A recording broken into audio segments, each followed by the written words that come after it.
Hi, I'm Bowen Kerins. And I'm Todd MacCulloch. And this is the final game of the Papa-14 final. One of these four players will win $10,000 here on F-14 Tomcats. If Josh Sharpe, Andrei Massenkoff, or Cayle George win this game, they will win the championship. If Jim Belsito wins it, we're looking at a tiebreak. We're going to be playing on F-14 Tomcat. What do you know about this game, Todd? I know that I have never played it well. I played it at Pinburg, and it completely annihilated me. It's very dangerous. It's very fast. There's upper flippers, there's lower flippers. A lot of times you want to try and protect yourself because the kicker, the left out lane kicker, is not starting lit. And so you want to try and protect yourself by lighting it. A lot of times that thing is out the left drain even before you have a chance to light it and give yourself a little security. So this game is fast and furious and out of control, and it'll be interesting to see which style of play is going to come up with the best score in this very important game where three players have a chance to win it. Yeah, and Andrei Massenkoff picked this game. He's very much a fast and loose player. And interestingly, he has finished second in every single game he's played in the Papa-13 and Papa-14 finals to this point. Second for second place last year, and so far second. I don't know. What do you think? He's very, very consistent, and that definitely keeps him in the running and has given himself a shot. So I think if he was if he was hoping for a little change, this would be a great time. We're going to see a great final, a really brutal final perhaps on F-14 Tomcat. Fast game from Steve Ritchie. This game was a game that I was intimidated by when it came out in the arcades. I refused to play this game because it scared the crap out of me. 4-ball multi-ball, a kicker on the left that shoots it back at you, 4 flippers. It's just fast and loose action. And we're going to see players trying to handle a game that's really brutal. Andrei Massenkoff is player 1, and he selected this game perhaps for the style of play. Andrei rarely traps the ball. He's a fast and loose, fire away player, and we're going to see a fast and loose game right here. Fast and loose, fire away, F-14, just like the fighter pilots. He's going to be Top Gun here. We'll have to wait and see what happens. And he's got control to the flipper. Now, you said about the kickback there, he may try to light the kickback with the center shot. Exactly right. He nailed it, so you got to get control, you've got to time it correctly, and he hit it, so he's got himself a little bit of insurance on the left, but that right out lane can be killer as well. So he's only 1/3 of the way safe right now. All right. One of the main goals in the game is to complete Tomcat, and he has done that here for the first time. Earned a bonus, and will lock up a ball for another $25,000. He's over $300,000 for ball 1. That's pretty solid. But he will need to win this game. So whether or not that 326 is good enough, it's good ball 1 though.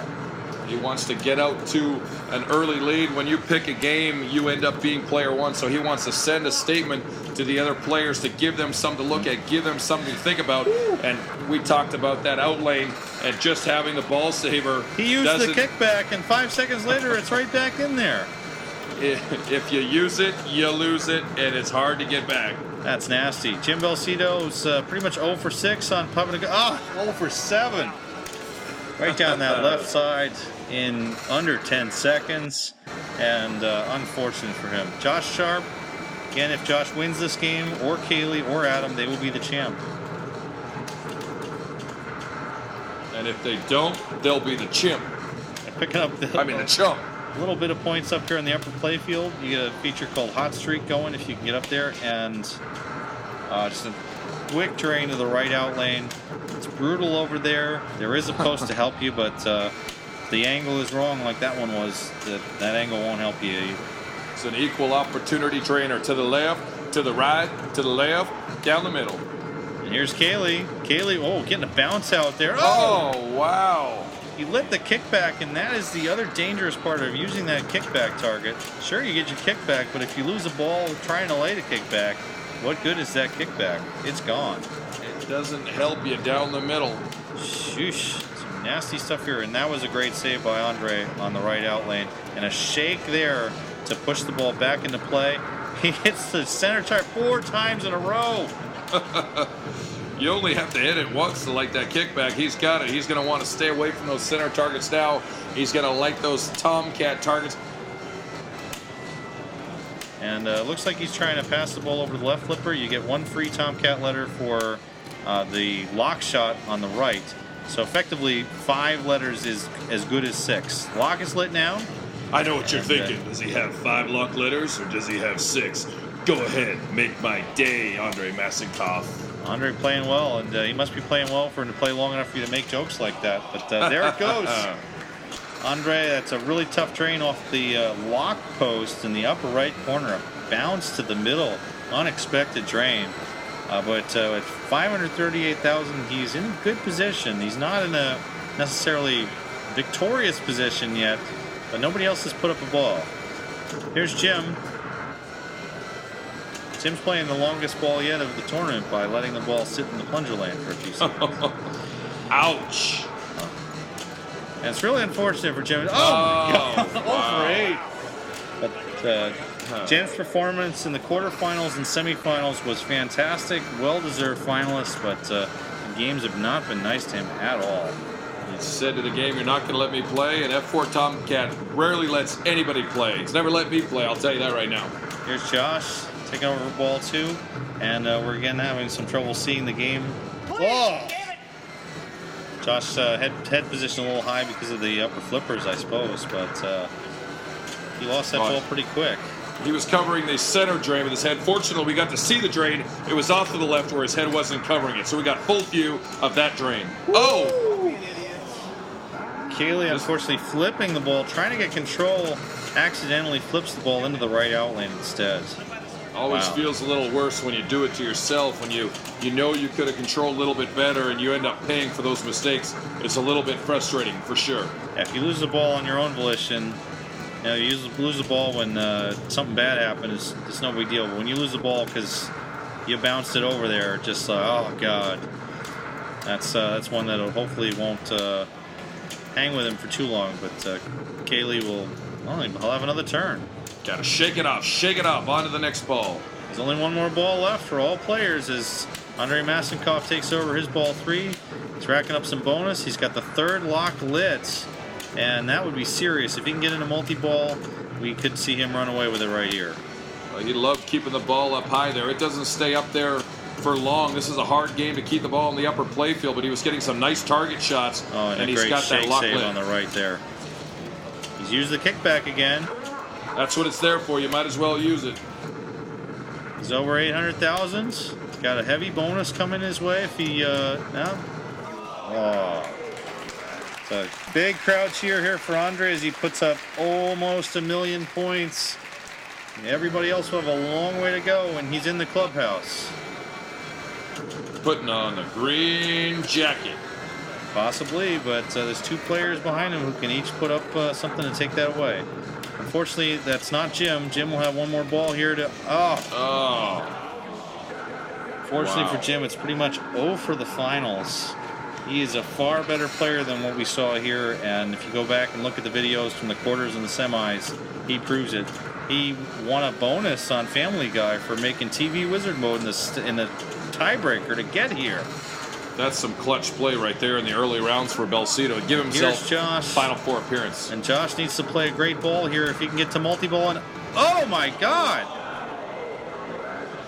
That ball went off the flipper, and just a miscalculation, a misjudgment as he thought it would bounce over from the right to the left, and it did not. That's the end of Papa for Josh as he comes just short of winning. Cayle George will have the last chance with the last ball of the tournament. Crowd is cheering for the pinball world champion Andrei Massenkoff from San Francisco, California. Taken first on F-14 Tomcat, the game he picked, for $10,000. Andre was the high seed going into the final, and I think that seemed to benefit him, Todd. Well, I think it did. There was a reason why he chose the games that he did. He played them very well. He likes to play on the fly. He's grown up that way. He's able to react to situations. A lot of the games are fast and furious. Iron Man, and especially F-14 in the end, there's really not a lot of time to react, and he has established some wonderful habits of quick shots, hitting on the fly, knocking things down, and really put some of the other players that like to control the ball a little bit more at a disadvantage. So I think excellent game selection and doing all that early work to put himself in such a good position really helped him in the end, where he got to make some choices. A lot of times when you make choices, you end up not playing well in the games you chose. This was the complete opposite. This was, I would think, his game plan going in. Get the highest seed I possibly can, have some elements of control, and then to attack his game plan the way he did seemed to work out beautifully, and now he's $10,000 richer for it.